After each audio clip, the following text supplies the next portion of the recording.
Cinema బాగా నచ్చింది, story బాగా నచ్చింది, న్యాచురల్ టేకింగ్ లో ఉంది సినిమా అంతా కూడా. సినిమాటిక్ సంబంధించినటువంటి డిస్టర్బెన్స్ లేకుండా ఒక పల్లెటూరి కథ ని ఎలా చెప్పాలో డైరెక్టర్ అలా చెప్పాడు. సినిమా అద్భుతంగా. ఎస్, ఈ సినిమాలో ఓ చక్కటి పాట ఉంది, మీరు చూడొచ్చు.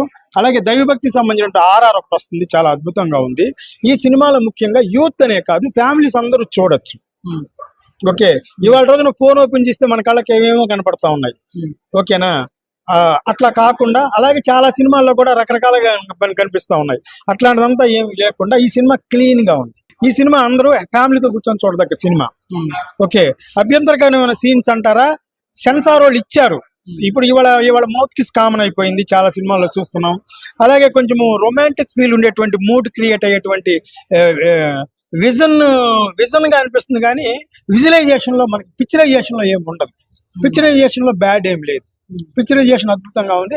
హ్యూమన్ ఫీలింగ్స్ ఏవైతే ఉన్నాయో ఆ ఫీలింగ్స్ డైరెక్టర్ అద్భుతంగా చూపించాడు. ఒక పెళ్లిగాని ఆడపిల్లకి, ఒక పెళ్లిగాని కుర్రోడికి మధ్యలో ఉన్నటువంటి ఒక ఫీలింగ్ ని, ఒక లవ్ ని వాళ్ళు ఏ విధంగా వాళ్ళ పర్సనల్ గా ఎలా ఫీల్ అయ్యారు అనేది వాళ్ళు చక్కగా చెప్పారు ఇందులో.